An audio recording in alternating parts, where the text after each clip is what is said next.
The first story I wrote was for Rajini sir was that film. That's a fantasy film. Fantasy in the sense. அதுல தான் அந்த villainism. Yeah. It was like, it was not villainism. He was the villain. He was the villain. Yeah, he was the villain. I was searching for someone as hero. Okay. And it was almost there. Okay. And Rajini sir didn't say no to it.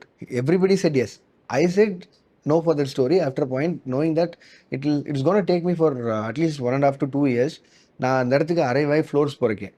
அது நம்ம எழுதுறதுக்கா எழுதுறதுல sir to assemble everything. It's fantasy film. And அது வந்து ரொம்ப விஎஃப்எக்ஸை depend பண்ண படம் இல்லை.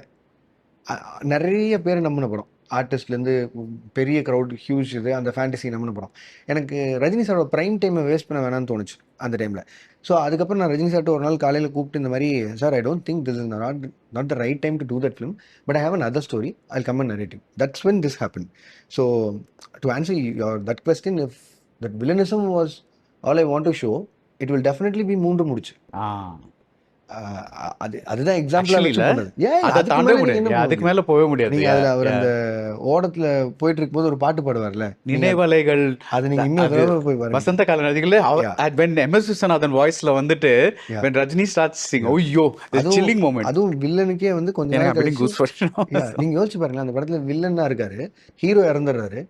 பட் ஆனால் அவரை வந்து ஆக்சுவலி கில் ட்ரிப்ஸும்ல செகண்ட் ஹாஃப்லலாம் அதுவே ரொம்ப ஒரு பயங்கரமான. So he had done 2 shades in it.